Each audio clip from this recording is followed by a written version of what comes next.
If you've ever stood somewhere so quiet that your own heartbeat feels like a drum in your ears, you know the kind of silence Officer Daniel Harris walked into that afternoon. The wind was dead. Not a bird, not a tractor, not even the distant hum of the highway. Just an abandoned farm spread out like a skeleton. Its ribs the crooked fence posts, its bones the collapsing barns, bleached under a pale winter sun. And then Rex stopped. The German shepherd froze mid-stride, ears high, his body suddenly tight like a bowstring. Harris knew that stance. It wasn't curiosity, it wasn't fear. It was the silent alarm of a dog who's just picked up something that doesn't belong. The call had come in only an hour ago. An anonymous tip about strangers moving through the old Monroe place, a spread of land left to rot after the last owner died. The place had been empty for years, but folks still swapped ghost stories about it in the diner over burnt coffee and pie. Harris didn't believe in ghosts, but he did believe in Rex. The dirt road into the property was nothing but ruts and frozen puddles. The air smelled faintly of hay that hadn't been fresh in decades, and underneath it, something sour. His boots crunched over brittle stalks of last year's weeds as he scanned the main house, its windows punched out, front porch sagging, and then the barn beyond, listing slightly to the left like it had given up standing straight a long time ago. "Easy, boy," Harris murmured, resting a gloved hand on Rex's back. The dog's muscles were coiled tight, his nose twitching as if trying to grab a scent from the wind. Harris took another step forward, then heard it. A sound so faint, he thought at first it might have been the barn door groaning in the wind. But there was no wind, and it wasn't wood. It was something else. Short, muffled, almost like, "No, couldn't be. Let's have a look," he whispered, tightening his grip on Rex's lead. The barn loomed larger with every step. Its red paint had peeled down to a dull, splintered gray, the big double doors barely hanging on their hinges. Harris pulled one door open, and the stale air hit him in the face, dust, rot, and something else he couldn't place. Sunlight knifed through gaps in the siding, striping the dirt floor. Empty stalls lined both sides. Old tack and rope hung from nails, furred with cobwebs. Rex padded forward, sniffing the ground, his paws silent on the packed earth. Then as they passed the third stall, the dog stopped again, his head tilted. He sniffed the floorboards, then began circling, tail stiff, a low growl humming in his chest. Harris frowned and crouched, tapping the floor with his knuckles. Hollow. The stall floor had been replaced at some point. Newer wood over old. A couple of the boards didn't quite fit, leaving thin seams where dirt had sifted through. "What are you on to, buddy?" Harris muttered. Rex gave a sharp bark and pawed at the boards, nails clicking. Harris felt the hair on his neck stand up. This wasn't a raccoon nest, wasn't a pile of junk hidden away.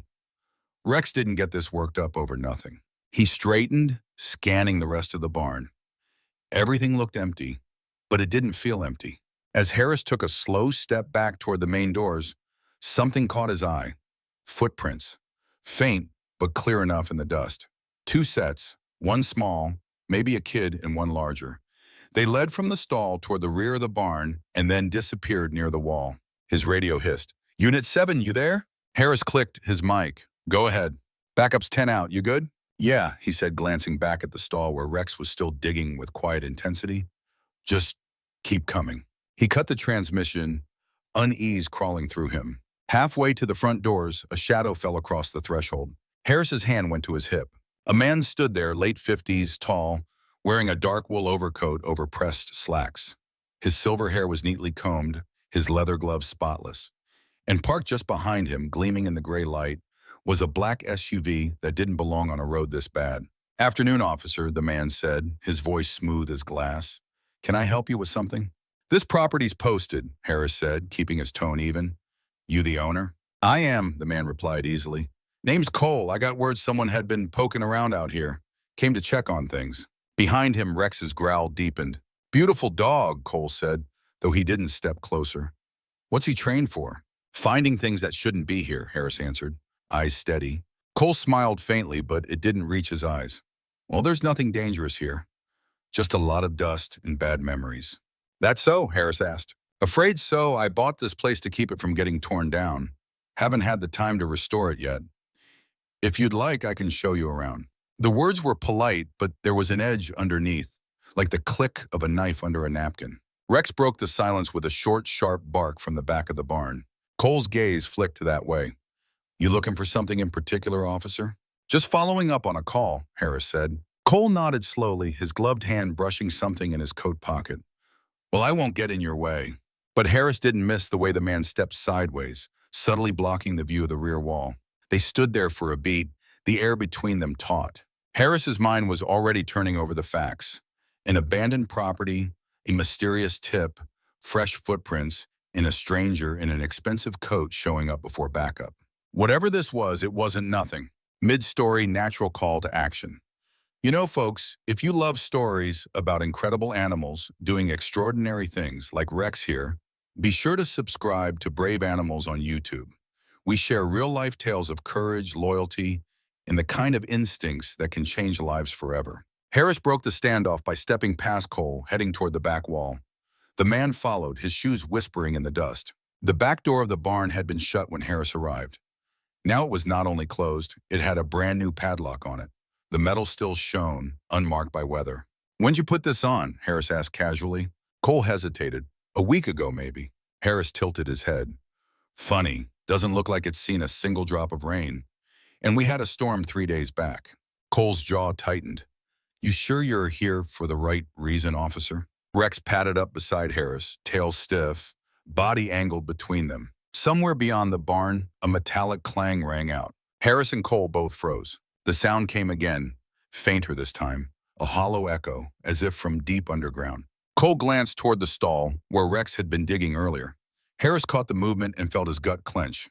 "Mind if I take a closer look back there?" Harris asked. Cole's smile returned, thinner than before. "I do, actually. This is private property." Harris met his gaze, the weight of Rex's steady presence at his side. "So's breaking the law." They stared each other down for a long moment, the cold air between them charged. Somewhere buried under the boards, something shifted. And Harris knew, whatever Rex had found, they weren't leaving this farm without answers. The silence in the barn was the kind that made you second-guess your own heartbeat. Harris could hear the faint rasp of Rex's breathing beside him, the soft tick of the dog's claws against the wood. Cole stood a few feet away, the black SUV gleaming like a shadow through the gap in the barn doors. He had the posture of someone who didn't like being kept waiting, his gloved hands folded loosely in front of him. Harris's eyes flicked back to the stall where Rex had been digging. The boards there were scuffed now, the seams between them dark with sifted dirt. That hollow sound he'd tapped out earlier still rang in the back of his mind. "Look," Cole said lightly, "I don't know what you think you found, but I promise you, this place is just a mess of old wood and bad wiring. Kids dare each other to come here, and that's probably all your trespassers were." Harris didn't answer. Years on the job had taught him one thing: the more a man tries to talk you out of something you haven't even accused him of, the more you should wonder why.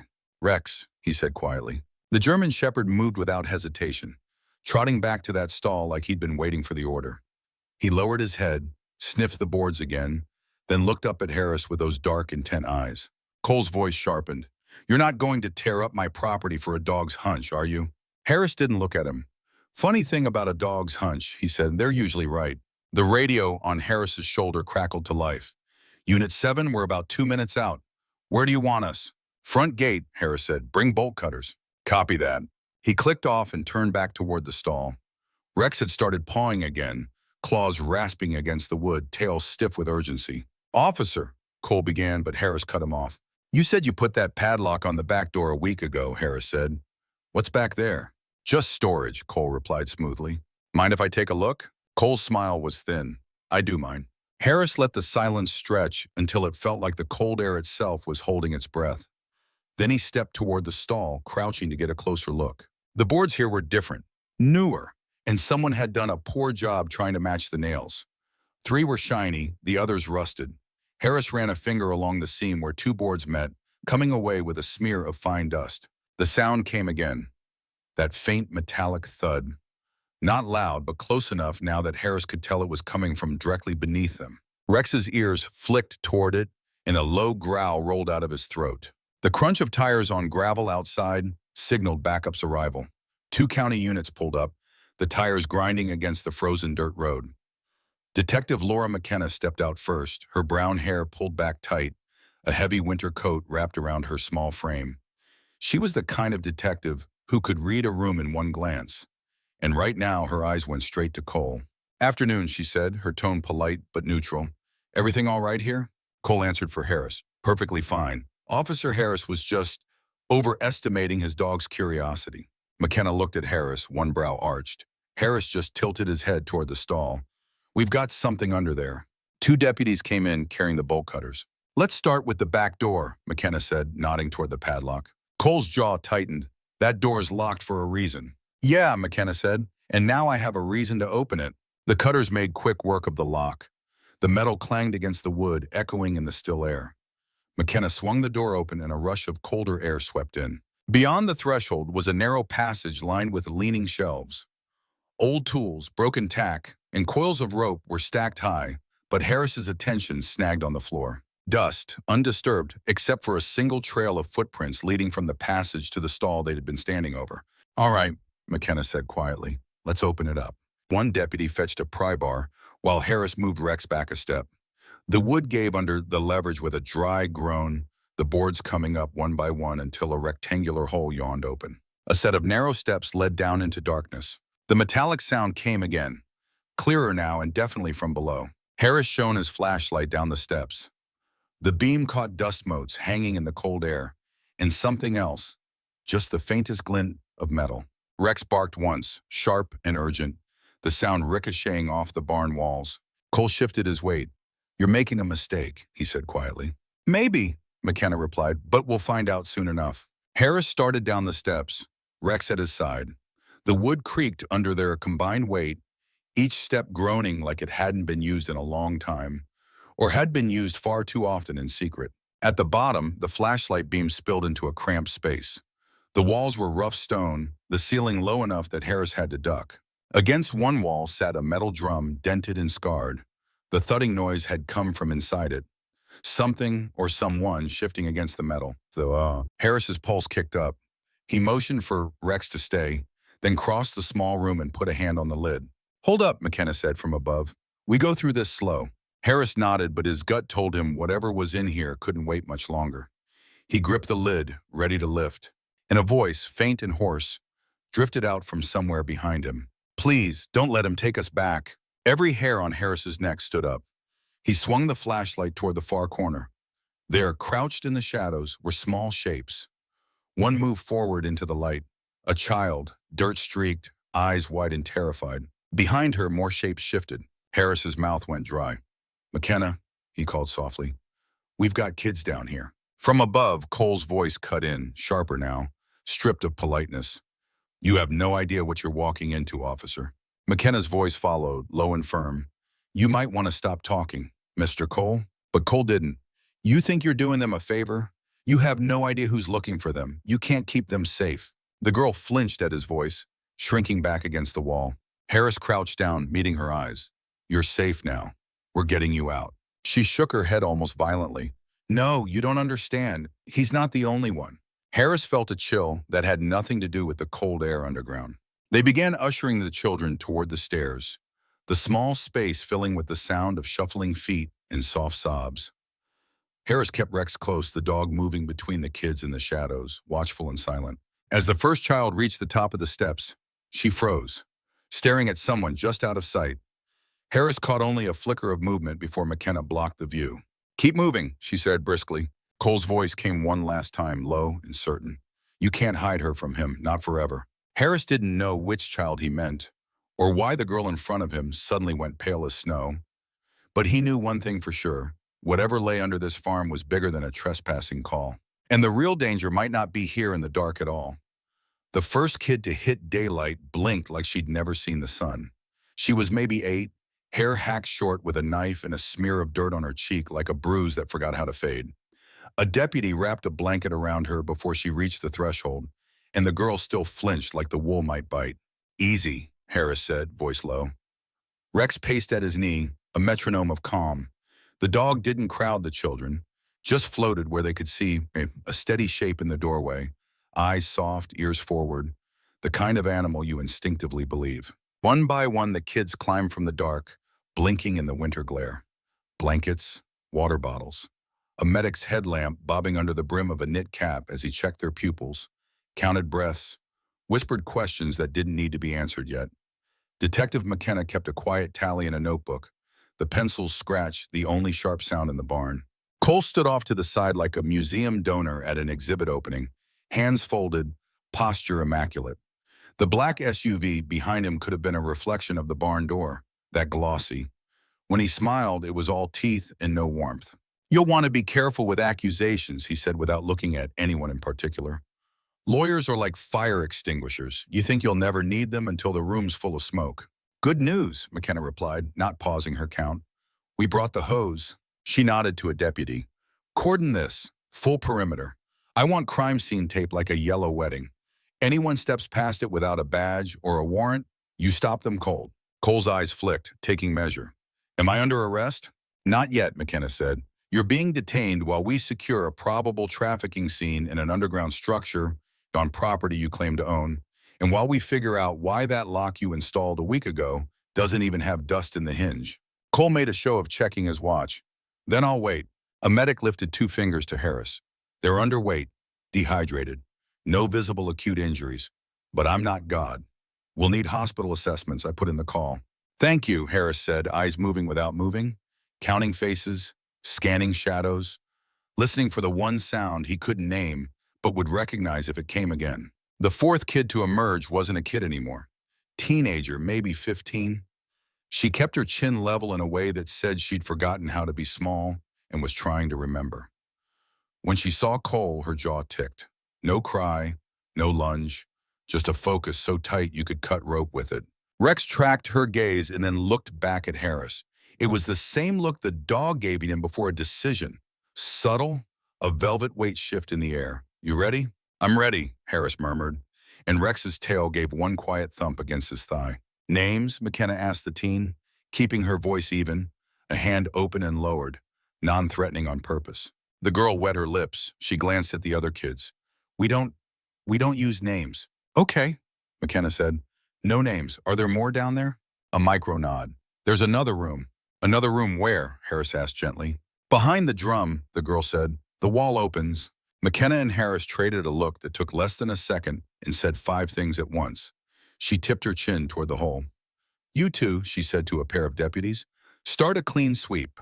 Gloves, masks, photos before you touch a thing. Harris, take Rex." Cole finally lost a degree of polish. "You don't have a warrant for a second structure." "This isn't a second structure," McKenna said, heading for the stairs. "It's the same crime scene, just deeper." They descended again. Harris first, Rex breathing quiet and even beside his knee, the beam of his flashlight slicing dust. The metal drum squatted against the far wall like a stubborn secret. Up close, Harris saw the lid wasn't sealed. It had been weighted with an old horseshoe hung by wire. He lifted the lid, found nothing but a mildew reek and a scatter of small stones in the bottom, the kind of decoy that buys you 60 seconds while someone on the other side gets ready. "Behind the drum," Harris repeated, setting the lid aside. The stone wall in front of him looked like any basement wall in any county. Rough mortar, clumsy hands, good enough for dirt work. He ran the light along the joints, hunting inconsistency. Then he saw it, 3 stones in a line, cleaner than the rest, as if someone had touched them a lot with grease-slick fingers. He pressed the top one. Nothing. The middle.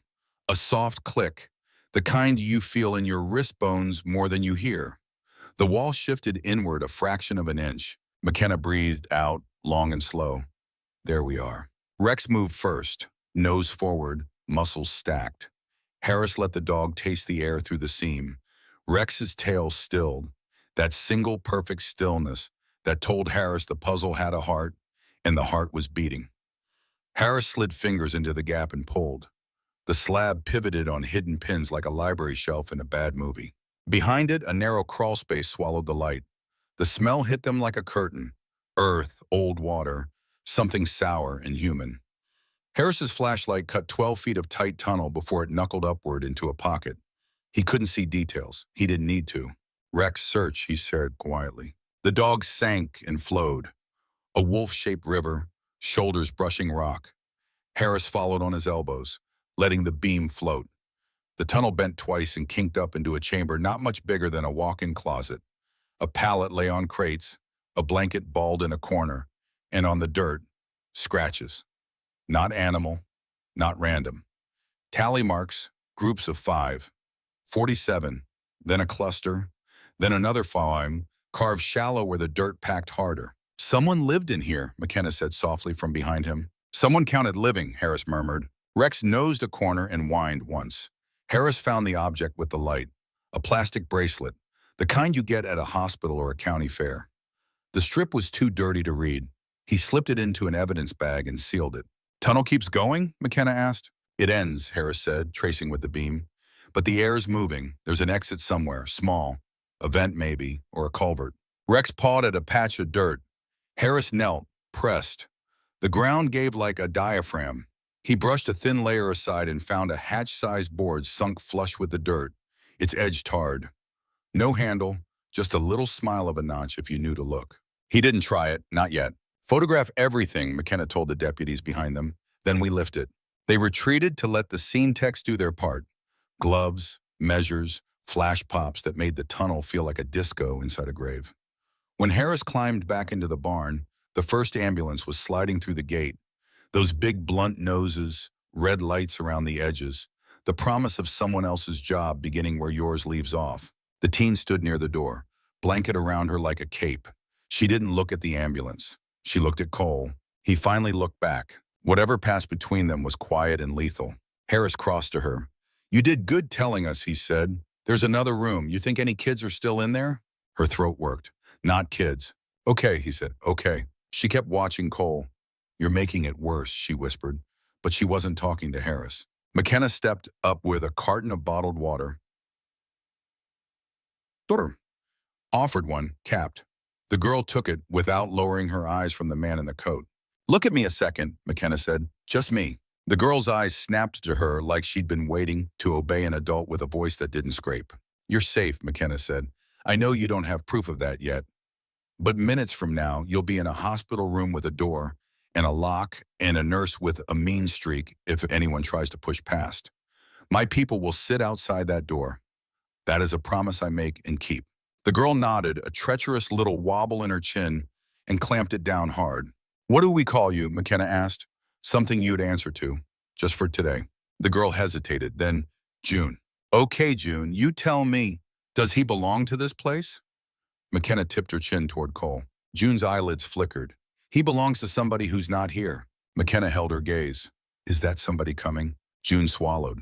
If he isn't already. Outside, a siren wound down, and the wind finally remembered how to move. A scrap of newspaper skittered across the yard, lodged in a broken fence slat, and trembled there. Get Cole in a car, McKenna said, turning. He gets a phone call when and if I say so. A deputy read the words he'd said 1,000 times. Cole listened like a man hearing the script of a play he'd seen last season. He didn't protest. He didn't struggle. But as they walked him past, he angled his face toward Harris just enough for the words to land where they were meant. You opened a door, he said softly. You don't get to choose what comes through. Harris didn't answer. Rex lifted his head and inhaled, once, something like a question. Let's see the hatch, McKenna said. Back in the crawl, the scene tech had finished with the photos. She stepped aside and Harris slid fingers into the notch on the tarred board. He tested the resistance. It lifted with a reluctant sigh, sealing stringy tar snapping in little sticky commas. The air that hit him was colder and cleaner, with a metallic tang. He put the flashlight into the hole and saw metal ribs, the corrugated belly of a drainage pipe running under the pasture toward the tree line. Rex's ears pricked so hard they looked stapled to the roof of his skull. He leaned, sniffed, and gave a single bark. Not loud, but as precise as a pin in a map. Track? Harris asked. Rex looked up into his face, and the answer was yes. Hold, McKenna said, hand up. We don't send a dog into a pipeline. We do this right. She radioed for public works, maps, schematics, any record of drainage on a farm that old. While she waited, she called the DA for verbal authorization to expand the scene perimeter to the tree line and beyond. Paperwork would catch up to reality. It always did if you wrote it fast enough. The second ambulance arrived, a social worker from Child Protective Services who had apparently teleported from the county building, appeared with a tote bag of stuffed animals and the tired authority of someone who knows how long the next weeks will be. "Hospital's ready," she said to McKenna. "I'll ride with the first group. 2 deputies with us?" "3," McKenna said. "And I want the ambulances routed to different ER entrances, just in case anybody's watching." "Copy that." They formed a quiet procession out of the barn, kids swaddled in blankets, medics murmuring, deputies walking a little wider than normal, hands resting relaxed near their belts in the way that says "not today." One small boy paused long enough to press a sticky palm to Rex's forehead like blessing a saint. Rex endured it with the dignity of a soldier being pinned. "Good dog," the boy whispered, and Rex's nose twitched. Harris watched them go until the barn felt too big. Then he turned to June. She hadn't moved. She stood next to the door like a shadow nailed there.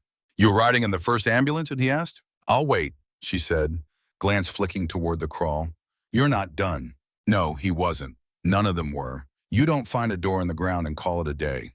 Public Works showed with a truck, a roll of paper maps, and a foreman named Al who'd been out here in 2003 to dredge the pond that was now a dust bowl.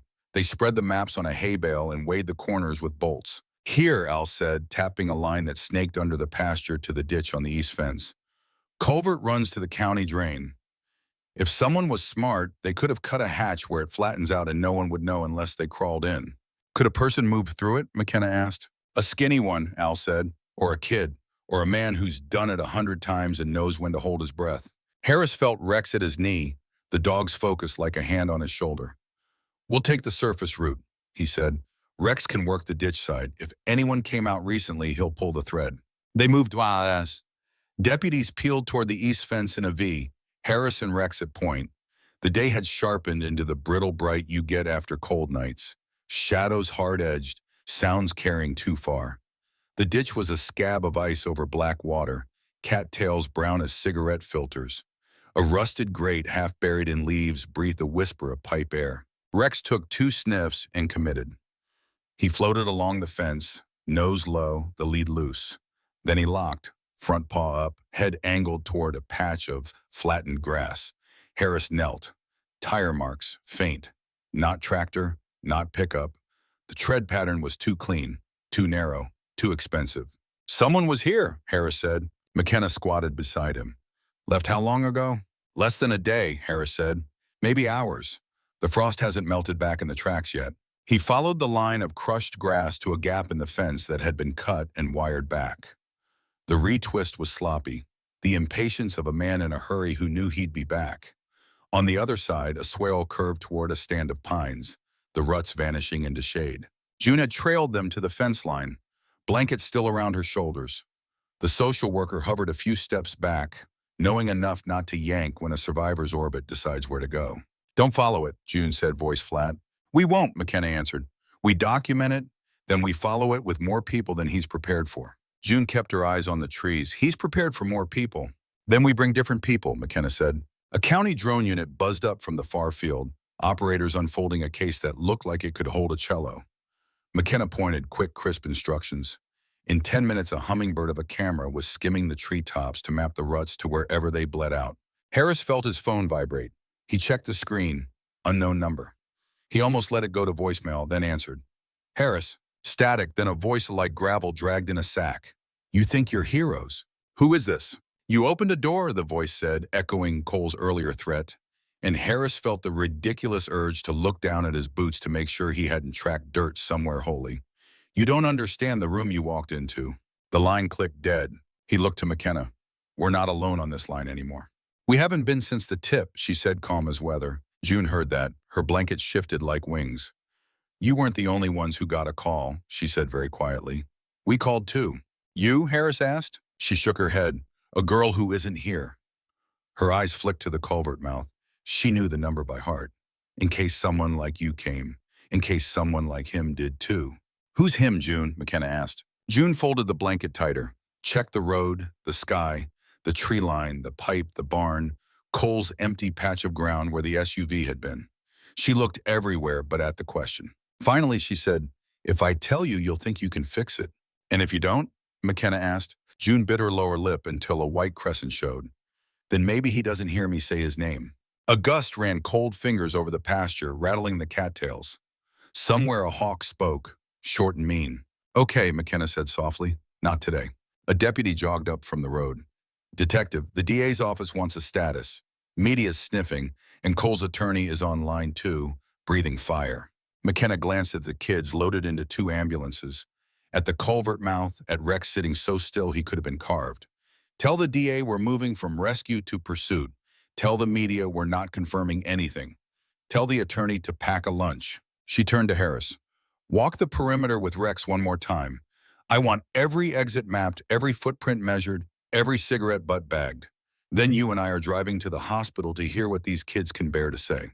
Harris nodded. He touched June's sleeve. We'll check on you there. She nodded back, quick, and finally blinked like she remembered she had eyes to close. Bring the dog, she said, barely above a whisper. He makes the air different. Rex rose as if he'd been waiting to be invited and bumped her hand with his nose. She gave him that same saint's blessing palm as the little boy had, but steadier, like christening a ship. Come on, partner, Harris said. They traced the fence to the west corner. The wind pushed a low cloud across the sun and the light changed. For a heartbeat, the barn fell back into shadow and looked like the kind of place you'd swear had always been empty. Then the cloud moved on, and the yellow tape shone like a warning you could read from space. Rex stopped at the corner post and pawed once, precise. Harris looked down. There, half buried where the dirt had been scuffed and smoothed, lay a tiny metal tag, no bigger than a dime, caught in the root web of the grass. He plucked it free and turned it in his fingers. It wasn't a coin. It wasn't a button. It was a charm from a bracelet, maybe, stamped with a crest he didn't recognize. 2 letters intertwined so tightly they were almost a knot. Bag it, McKenna called from behind him without asking what it was. We're going to need every thread. Harris slid the charm into plastic and sealed it. He looked out over the pasture, toward the trees that kept secrets, toward the road that would take 2 ambulances to 2 different ER doors. He felt the shape of the open door behind him, the one in the ground and the other one you can't close once you've seen what's inside. All right, he told Rex. Let's find the rest of it. Rex leaned into the lead and pulled, not hard, just enough for Harris to feel the direction of the day. The county hospital didn't look like much from the outside. Low brick, flat roof, an American flag snapping in the wind over a parking lot full of mud-splashed trucks. But inside, the air had that antiseptic weight that never quite masked the scent of fear, hope, and coffee that had been on a hot plate too long. Harris stood just inside the ER doors, Rex at his side, watching the automatic glass swallow the last of the 2 ambulances. Deputies formed a quiet wall between the stretchers and the press gaggle that had materialized as if someone had rung a dinner bell. McKenna was already giving them the kind of no comment that said she knew more than she'd admit if you poured her a whiskey. June walked between 2 social workers, her blanket traded for a clean sweatshirt and jeans from the hospital's supply closet. Her hair was still jagged from whatever knife had cut it, but she carried herself like she refused to let anyone see a limp. Rex's gaze tracked her without being obvious, and Harris knew the dog was doing the same thing he was, marking her face as one you didn't want to lose in a crowd. Inside, the waiting room TV blared a news anchor's voice over grainy aerial shots of the Monroe farm. Harris caught a glimpse of the barn's yawning doors and the bright slash of crime scene tape before a nurse with a determined jaw snapped the remote and killed the feed. This is a hospital, not a viewing party, she said, tossing the remote into a drawer. Harris liked her immediately. McKenna motioned him toward a side hallway. Let's split this up. I'll take the CPS interviews. You walk Rex around the perimeter outside and see if the scent trail's still fresh. I want to know if anyone's been circling this place since we brought them in. Harris gave a short nod. You think he'd follow? I think if Cole works for somebody, that somebody doesn't like loose ends, she said. And if they're half as bold as I think, they'll want eyes on these kids before we close the net. Outside, the cold bit harder. The hospital's side lot ran to a patch of scrub grass and a chain-link fence that backed up to a narrow service road. Harris unclipped Rex's lead just enough to give him more slack, then pointed toward the fence. Search. Rex lowered his head and moved with the kind of economy you only see in an animal doing exactly what it was bred to do. 10 feet in, his tail stiffened. He paused at the base of the fence, nostrils flaring, then looked back at Harris. Got something? Harris asked. Rex nosed a spot where the grass was matted. Harris crouched and found it. Boot prints, deep enough to mean the person had stopped and stood a while. The tread didn't match any of the deputy's standard issue. These were narrower, finer, expensive. They followed the line to the service road. A patch of dirt at the shoulder showed the same tire pattern they'd seen at the culvert. Harris clicked his mic. "McKenna, we've got matching tire impressions on the hospital's back lot, same as the farm." Her voice came back tight. "Copy, get photos. I'll have a deputy meet you." As Harris documented the scene, Rex suddenly swung his head toward the far end of the road. A black sedan had rolled to a slow stop, engine purring low. The windows were tinted so dark they might as well have been painted. The car idled for 3 beats too long, then eased forward again, turning onto the main road without signaling. "Plate?" McKenna asked over the radio. "Too far, too fast," Harris said, but Rex clocked it. "We'll pull the hospital's camera feed," she replied. "Don't let this spook you off the trail." By the time Harris brought Rex back inside, June was sitting in a small family consultation room. Her sweatshirt sleeves were pulled down over her hands. She looked up as they entered, and a flicker of something, relief, passed over her face when she saw the dog. "You can sit," she said more to Rex than to Harris. Rex obliged, lowering himself to the floor with a grunt. Harris leaned against the wall. McKenna was across from June, a styrofoam cup in hand. "We don't need your whole story today," she was saying. "We just need enough to keep you safe tonight." June's eyes slid toward Harris. "You're going back." "Back where?" McKenna asked. June hesitated. "The pipe." McKenna didn't flinch. "Is there someone in it?" Another pause, longer this time. "He doesn't stay there. It's a way in, a way out. He knows the sound of the hatch from the barn site. Bashiwemim. If you open it wrong, he hears." Harris and McKenna stepped out into the hall to talk without her. "She's cagey," McKenna said, "but she's not lying. If we go in loud, we might tip him." "We don't know who him is yet," Harris reminded her. "We will," she said. "If he's half as arrogant as Cole, he'll leave us a trail." They reconvened at the Monroe farm just after dusk. The place looked different under the halogen floods strung up by the forensics team, every shadow flattened, every nail head gleaming. The barn's open mouth gaped like a wound that hadn't been stitched. Public Works had finished mapping the culvert system. The pipe from the hidden hatch ran straight to the east fence, then fed into the county drain. From there, it spidered into 3 possible exits, all within a mile. "Too many holes," McKenna muttered. "We need to flush him to one." "How?" Harris asked. "We make the other 2 look like bear traps," she said. They set up decoy units, marked cruisers parked where the other 2 culvert exits surfaced, lights visible from a distance. The hope was that if someone was moving through the pipes, they'd avoid the obvious heat and take the unguarded route straight into Harris and Rex's hands. Rex waited at Harris's side, lead slack, his breath fogging in the cold. The moon was a thin slice over the tree line, the night wind carrying the sharp tang of frost. An hour passed, then 2. Harris was starting to think maybe their quarry had gone to ground somewhere else when Rex's head lifted. He turned toward the ditch, ears forward, tail stiff. "You smell him?" Harris whispered. Rex's only answer was to start moving, slow and silent, toward the culvert mouth. Harris killed his flashlight and let the moonlight guide him. He could hear it now, a faint scraping, metal on metal, while echoing up the pipe. Rex stopped just short of the opening, body coiled. The hatch shifted. Harris didn't move. He waited until a hand, gloved, pale in the moonlight, emerged to push it the rest of the way up. "Sheriff's office," Harris said, voice carrying just enough to cut through the night.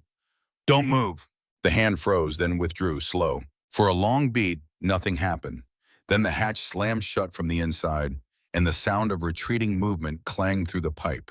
"Go!" McKenna's voice crackled in his earpiece. Rex surged forward to the pipe's edge, barking now, short, sharp, urgent. Deputies broke from cover, sweeping the perimeter. The chase was on. They tracked the runner's route through the pipe network, leapfrogging along the mapped exits. At the 3rd outlet, Harris caught sight of movement, a figure scrambling out of the grate, lanky, dressed in dark clothes. Rex lunged, Harris giving him the line. The dog hit the man at the waist, momentum folding him to the ground. Harris was there in 2 strides, cuffs snapping onto wrists that were already clawing at the dirt. Under the flood of a deputy's flashlight, the man's face came into view. Early 40s, thin, with eyes too bright for the situation. He was grinning. "You think I'm the only one," the man said, voice almost gleeful. "You have no idea how many doors there are." Back at the barn, McKenna took over the interrogation while Harris settled Rex into the back of the unit. The dog's tail thumped once, slow as if to say one down, more to go. When Harris looked back toward the barn, June was standing just inside the tape. No one had noticed her slip away from the hospital. She was staring at the man they'd pulled from the culvert, her face unreadable. "You know him?" Harris asked. She nodded once. "He's not the one you should be afraid of."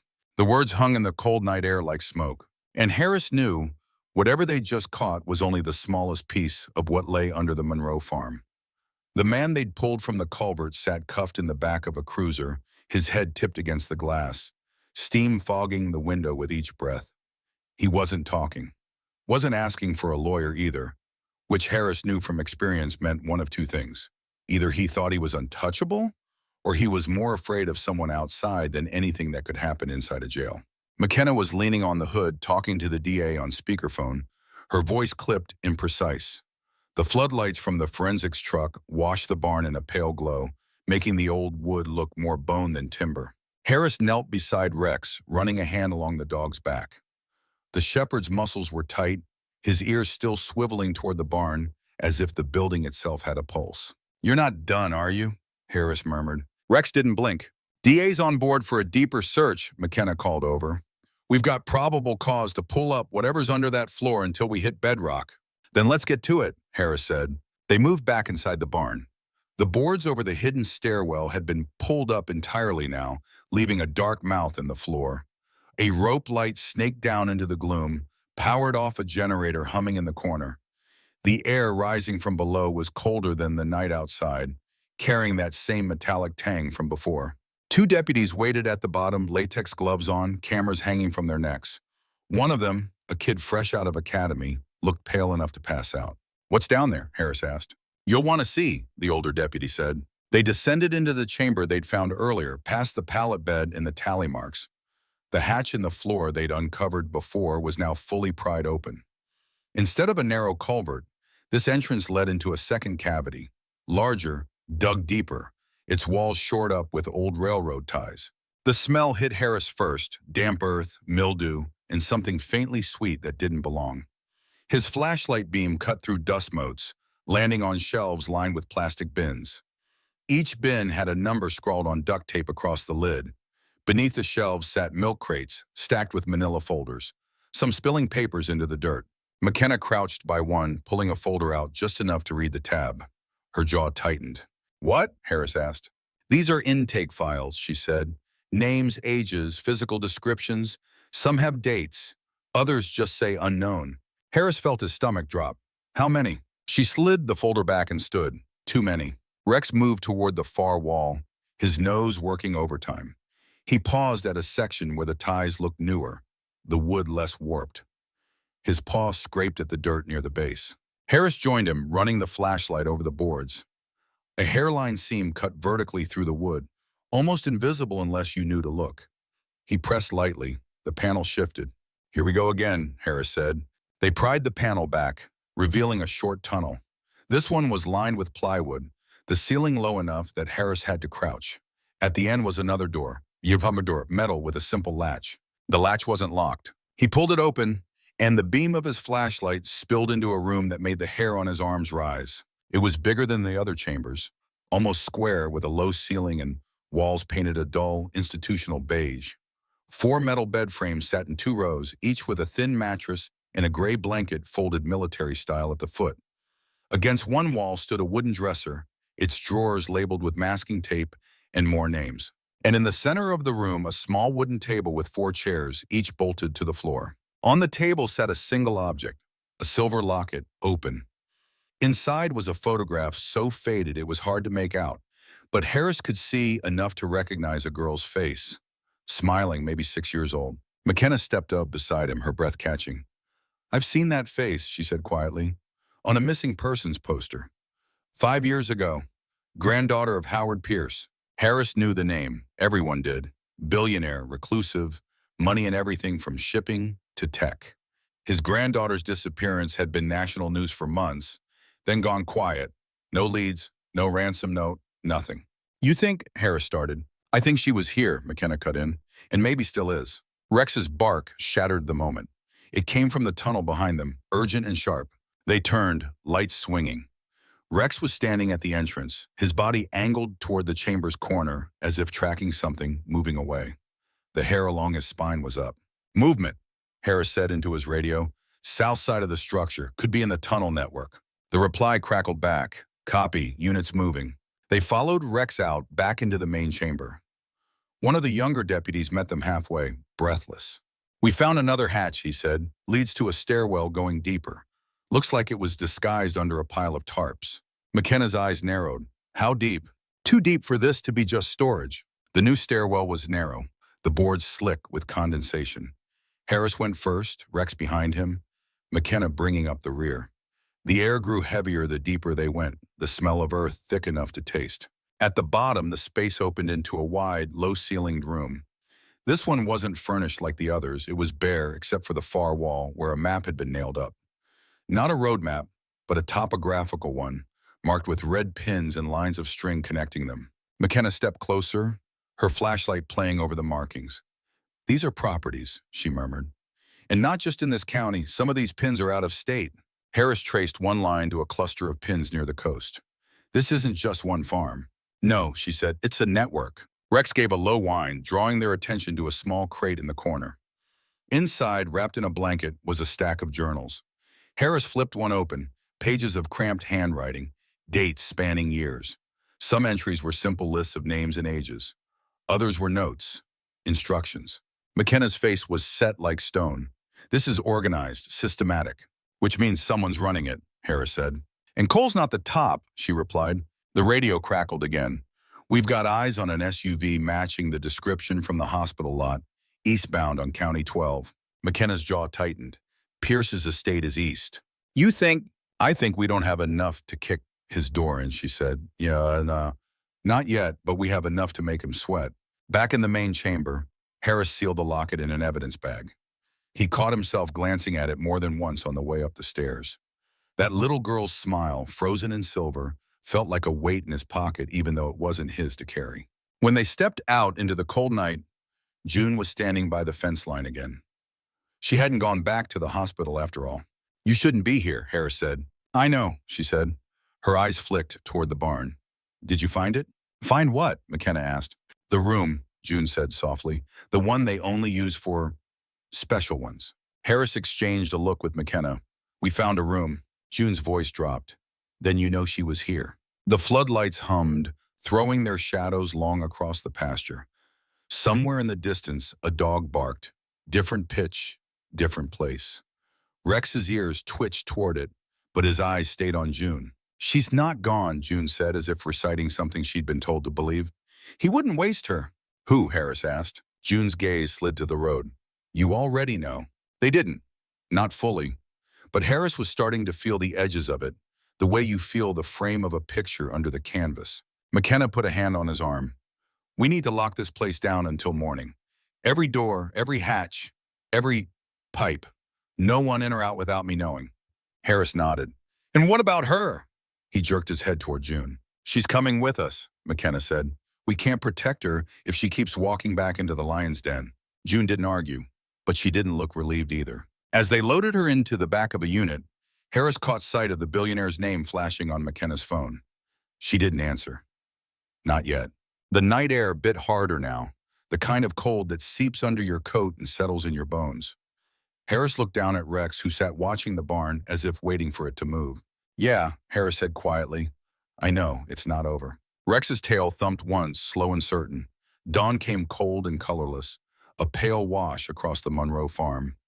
The frost on the grass turned each blade into glass, crunching under boots. Harris stood by the fence line with Rex, watching the sky shift from gray to something lighter. It wasn't warm enough to be called morning. Not yet. The crime scene lights were still up, humming faintly. Deputies rotated in pairs, guarding every hatch and culvert like sentries at a fort. McKenna was in the barn, on the phone with the DA again, her tone sharp enough to cut rope. Rex sat pressed against Harris's leg, eyes fixed on the far tree line. Harris had learned not to question that focus. When the dog stared that way, there was always a reason. By 7, the first shift of forensic techs arrived with fresh gear. Harris watched them head below, knowing every photograph and fingerprint would help nail down what they already suspected. that this place was more than a hiding spot. It was a hub. McKenna stepped out of the barn, tucking her phone away. "We've got a name," she said quietly. "Cole's not talking, but the man from the culvert cracked just enough to give us one. The benefactor." Harris raised an eyebrow. "Sounds like a bad TV villain." "Or a rich man with friends in low places," McKenna replied. "And he's careful, moves money through shell companies, hires middlemen, so he never gets his hands dirty." She paused. "But we've got one thread, the locket, the missing girl, and the fact that one of the properties on that map in the chamber belongs to Howard Pierce." The billionaire's name hung in the cold air like a fog neither of them wanted to breathe. They didn't have to wait long for movement. Around mid-morning, a black SUV, different from Cole's but same high-gloss menace, rolled up the dirt road toward the property. No markings, no plates on the front bumper. Two men in suits stepped out, scanning the scene with a detachment of auditors at a failing company. "Morning," McKenna called, stepping forward with her badge in plain view. "Can I help you?" "We're here on behalf of Mr. Pierce," one of them said, flashing a smile without teeth. "He's concerned about some disturbing rumors regarding his property interests." "This isn't his property," McKenna said flatly, "and we're in the middle of an active investigation. No entry." The man's smile didn't waver. "You misunderstand. He's offering assistance, anything you need." "Then he can answer his phone when I call," McKenna said. "Until then, you can turn that SUV around and drive back the way you came." Something flickered in the man's eyes, a flash of irritation. But they left without a word, tires spitting gravel. "That was a probe," Harris said. "Yep," McKenna agreed, "and they'll be back, which means we need to move first." They didn't have the luxury of waiting for airtight warrants. The journal entries from the chamber had mentioned a holding site in the next county. Public Works confirmed an old storm drain running under that property too. If they moved fast, they could check it before anyone covered tracks. Rex was in the back of the SUV, watching the fields roll by through the glass. Harris kept one hand on the wheel, the other on the radio mic. McKenna was in the passenger seat, reviewing the satellite images on a tablet. The target property was another abandoned farm. Same sagging roof lines, same overgrown fences. But this one had something the Monroe place didn't, a large sheet metal outbuilding set far back from the house, its double doors padlocked. They parked short of the main drive, approaching on foot to keep the element of surprise. Rex led, "I demand," his gait quickening the closer they got. When his head lifted and his tail stiffened, Harris knew they were on the scent. "Got something," Harris murmured. The dog pulled toward the side of the building, sniffing along the base until he stopped at a rusted grate half hidden under a pile of weeds. Harris knelt, clearing debris. The grate was bolted, but the air wafting from it carried that same metallic tang from the Monroe culvert. McKenna checked the perimeter, then gave the nod. A deputy unbolted the grate, the metal shrieking in protest. Rex went first into the tunnel, Harris right behind. The space was tighter here, the air heavier.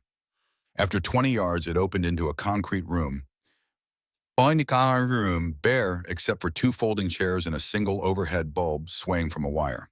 And a girl. She was no older than 11, sitting cross-legged on the floor, clutching a stuffed rabbit so worn the fur was just threads. Her eyes tracked the light as it swept the room, and when they landed on Rex, something like hope cracked her expression. "It's okay," Harris said, keeping his voice level.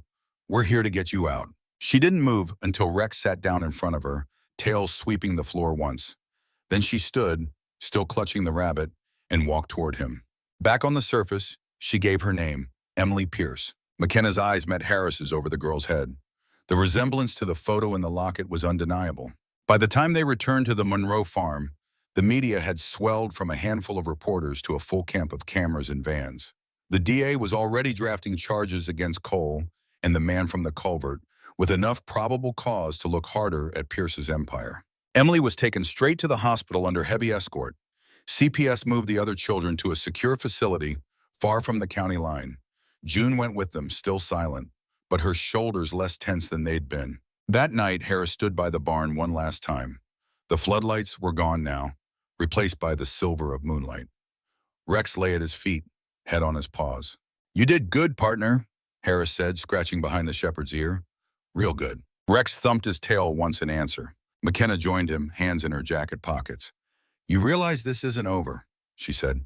"I know," Harris replied. "But tonight some kids are sleeping in beds instead of concrete rooms. I'll take that win." They walked toward the fence line together, the frost crunching under their boots. In the distance, the dark shape of the culvert mouth sat silent, but Harris knew it would haunt him, because for every door they'd closed here, there were others still open somewhere. Still, when Rex lifted his head to the cold wind, Harris let himself believe that maybe, just maybe, they'd open the right one today. Thank you for following this story on brave animals. Rex's nose, courage, and loyalty turned a case that could have gone cold into a rescue no one will forget. What do you think? Should Harris and Rex go after the people higher up in this network, even if it means taking on someone as powerful as Howard Pierce?